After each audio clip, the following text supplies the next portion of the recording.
Hey guys, so I know that a lot of you guys are curious about the strategies for oGCDP in the fall, and so I wanted to make a video to kind of walk you guys through it and go through like my thought process and the flow and what I ended up coming up with, so that you can get an idea of it when you're coaching. And also this video will be helpful for my think tank when I'm creating the marketing materials.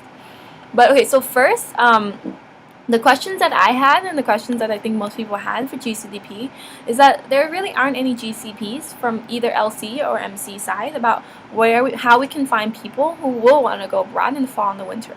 Yeah, we want to do it, but how? And then also balancing oGCDP and oGIP recruitment, how to do it, especially with the new split. And then LC's not having as many solid structures as we do on the MC. And then also training up members with little EPs to practice with. So with OGX especially, it's about learning as you go. You do it and then you learn when you're experiencing an EP who's a little bit more difficult, like you have to learn as you go, right? So how to do it with low activity in the fall and the winter. And then if you were to raise EPs, how many would actually go abroad in the fall and the winter? And how many will be interested in summer? And if so, how do you engage them? So the projects that I started working on to kind of to provide solutions of this is our first is the sales development program, the SCP for oGCDP. But then I ran into some issues in terms of like we need EPs still. Like how can we really implement the SCP if there are no EPs? And then also I did product development for better recruitment, but I need marketing materials and also like in a very short timeline, and I need to release it by October. So like before the end of September, or by the end of September. And then there's a shorter deadline, and then just also shorter deadlines in general that pushes LCs to innovate and find solutions to recruitment problems. But how they actually do it, they don't really know how. Are they ready to innovate? So like after considering all of these things, I came up with a project and the goals I have for the strategies, and the goal I have for the strategies is 96 matches for winter realization. And the reason why it's matches and not with like actual realizations is because winter will be December to January, and I know that we'll count things like on the quarter basis, so I don't expect like all the 96 matches to be realized until January. This 6 per LC in between 16 focus LCs. So the question of who will drive the results and how to figure out if an LC is doing GIP or GCDP recruitment will be dependent on the focus LCs. And then also 320 raises for summer realization pipeline. This is from May to July realizations. So this is around 20 raises per LC with 16 focus LCs working on it. So the fall strategies are 2 very simple strategies. The first one is project-based recruiting, recruiting based on the projects that we've established with the partner countries. And then also IR coordinators, coordinating LC to LC partnerships for efficiency in delivery. So that takes care of the matching and post-match delivery process.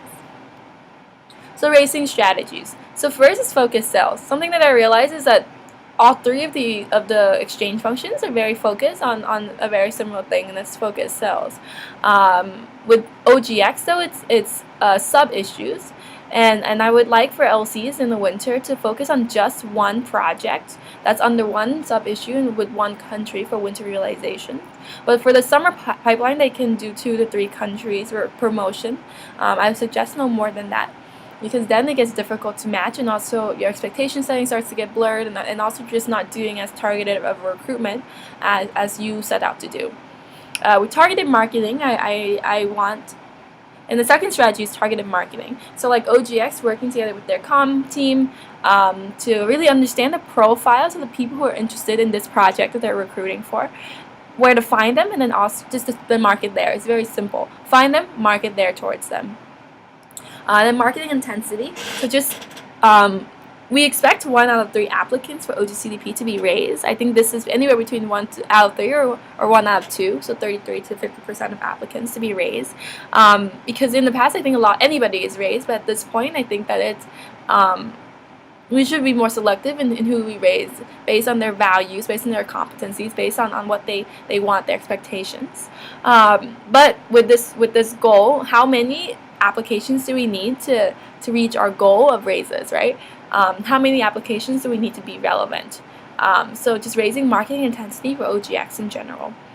And then also going along with that, I think something that will really get the AIESEC's brand out there for the LCs, and so that next spring, like when they're approaching their biggest peak, they already have like experience and also have a pipeline, and also just a brand out there so that they're not starting from scratch.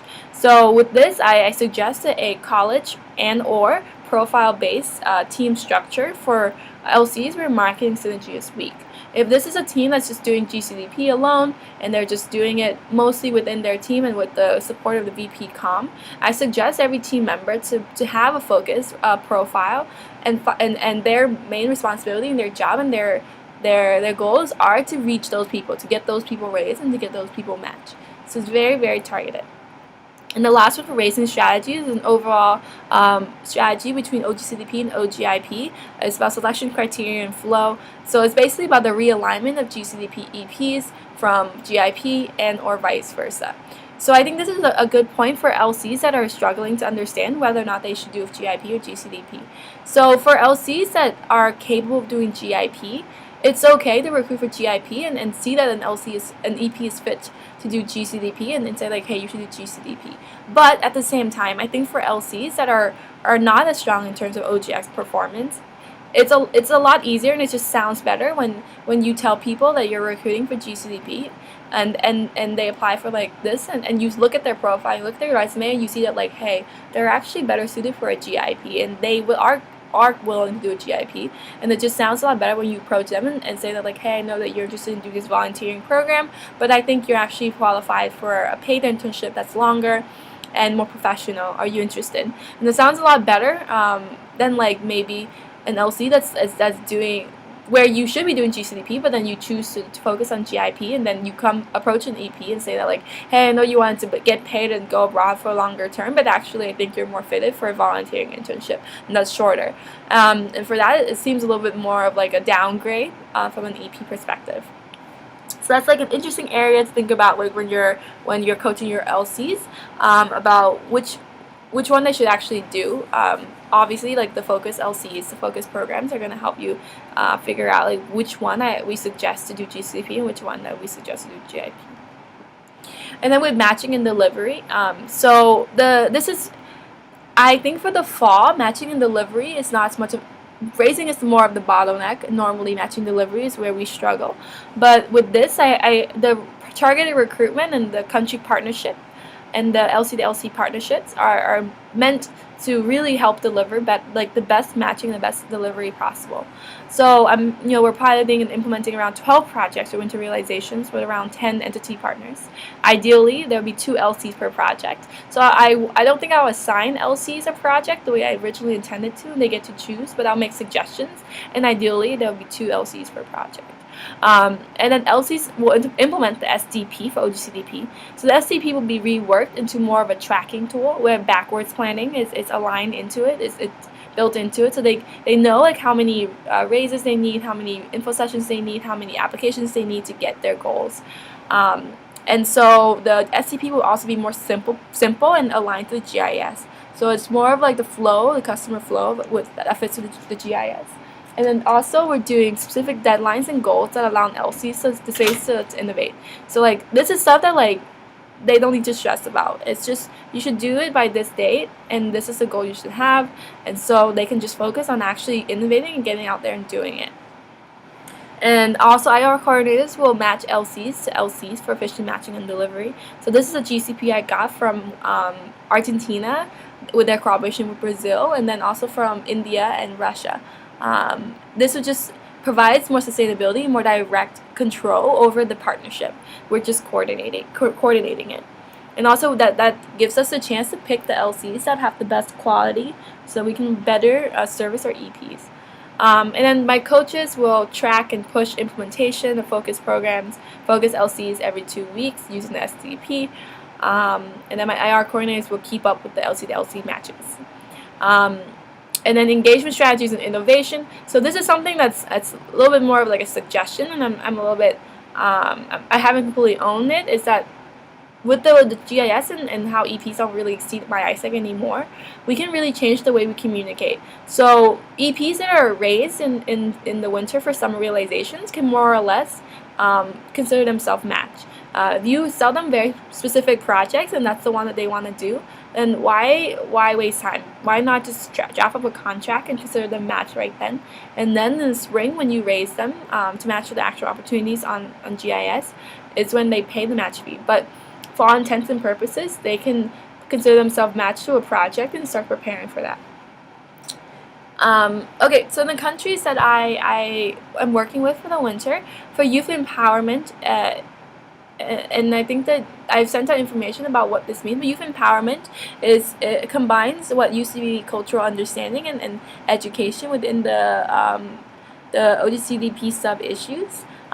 Youth empowerment just sets better expectations, also just better branding. This can be anything from teaching literacy to social work, but basically you're just working with young people of the world, and you're just trying to create the foundations and help them develop better lives, right?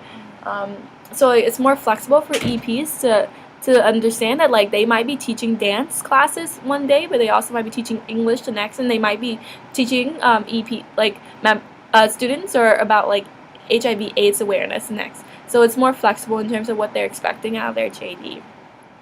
And the countries I'm working with are Italy, Hungary, Poland, Czech Republic, and Turkey, and they're managed by Margaret. I'm also working with Colombia, and I'm managing that because it's a bigger partnership. And then with social entrepreneurship, it's anything from marketing to business, like simple project administration, project management. It's for people who are interested in creating their own business in the future and or working for a social entrepreneurship.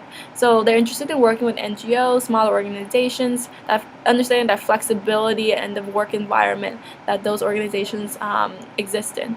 And the countries I'm working with are Mauritius, Indonesia, Argentina, and Brazil. I'm managing Brazil, and Othman is managing the other three. With environmental awareness, it's the last one, and this is like a lot of education stuff and a lot of hands-on field work. So anything from e-waste to environment degradation, things like that in Indonesia and Mauritius. So with the tracking and follow-up, I think that a lot of the time with oGCDP, it's really hard for us to track every single form because there's a lot of forms and just higher volume. But with it still needs to be tracking and follow-up, especially if we want to really drive down better member education and also better country-to-country partnerships, right? So in the SDP is fit into, that's why the SDP fit in the GIS flow for membership training. We'll add a backwards planning template into it. We'll track the goal matches, so in the realization, track the goal raises for the summer per project. So we can also track the LC to LC partnership. And just a side note, track member productivity is 1 member exchange, and then 2 summer raises per member, or 1 winter exchange and 2 raises per member. So with the marketing plan, so like I still need to create the content with my think tank today. With the content, what I'm looking at is either the GCTM model or the 4 C's model, because I think the bottleneck right now is the right messaging.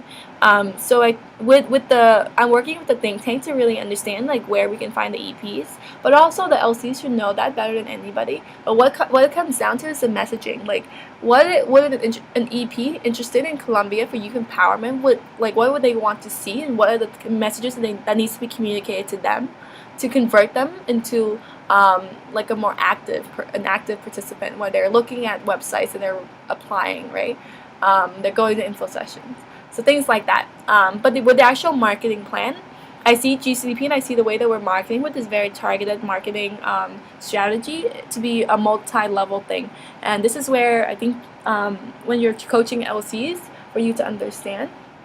With materials, physical and on campus, there's general global citizen posters, but also sub-issue specific posters, as well as posters by focus countries. So it depends on the LC, like where they want to target. But also when you have a general poster, you can put it in like maybe more common areas, and then you do a second layer where you have the sub-issue specific posters in like different departments, and then by focus countries within different classrooms and stuff. So you're very targeted. You can have a very like different plans and know exactly where you need to put these things based on the people that you want to see it and the messages they want to receive. You want them to receive. And then we'll have flyers where LCs can put specific focus countries and messages about their info sessions and stuff like that, so it's editable. so they can, when they're flying in front of the education college for youth empowerment or something like that. Maybe that's a bad example because education college should be more for GIP teaching, but when they're flying in front of the global studies department for youth empowerment, they can give very targeted flyers out. And then presentation templates as well, because I think that will just create an overall credibility and professionalism for the LC's recruitment. And then with materials, there is virtual and then social media. So there's general profile picture as well as cover photo, but also like sub-issue targeted, country-specific links to the websites on everything. So this complements the stuff that they do on campus, right? Like if an LC has gone completely gung-ho and completely 100% into just promoting like Colombia for youth empowerment, then that's like what they put up. That's what they put up on their Facebook pages. That's what they put up in their profile pictures, their cover pictures. That's the stories that they share when they do showcasing. That's what that's like the full-on messages that they're sharing.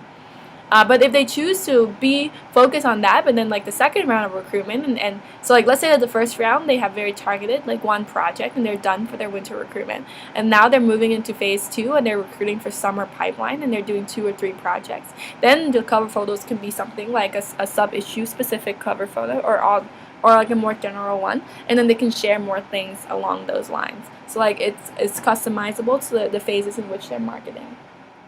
And then lastly, where the target, so this is where it's really important. I think the marketing materials is one thing, and to have nice posters and nice like cover photos is one thing, but it's what you do with it and how whether or not you understand what to do with it.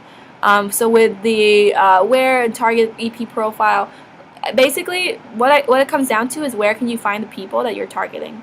What departments are they in? What colleges are they in? Who are the people? What age are they? What kind of organizations would they be interested in? Where would they be? Once you understand this, you can just like hang out in those areas and just really like basically attack them. So this is just for you to understand that like the think tank participants are from all over the place. They're from all the regions. I think I have people from every region, from VPs to LCPs to a team member or team leader. And then with the action steps, so this is just for the MC to be aware. I sent out a sensing survey for the oGCDP LCs asking what sub-issue they're focusing on, up to 2 countries they want to focus on, and whether or not their recruitment plans are finalized so we can understand what kind of support we need to give them. I also have the CYPs, IR coordinators, following up with the country partners, confirming the project that we're going to be promoting for the winter, as well as any materials they might have to support us in creating our content. I need to know if there's a cap on the project so that we can allocate it accordingly. Some like all the countries that I've chosen ideally have the capacity to handle big winter exchange numbers, but still we want to know if there's a diversity cap or anything like that. Also getting the contact list of the VPs and the OCPs or the OCPs so that we can match these people accordingly. And then lastly, a video of the impact on the project on their society, because I really do want to drive this impact and purpose-driven mentality within our VPs and our OGX function. Right, and I have a think tank this Friday, so an NSC call this Friday, which is today, to kind of figure out some of the minor details about how we're going to actually run these things. But that's the overall strategies and the overall structures. I hope this was helpful for you guys. I'm sorry it was kind of long. Let me know, email me if you have input, questions, feedback. I am more than happy to receive them.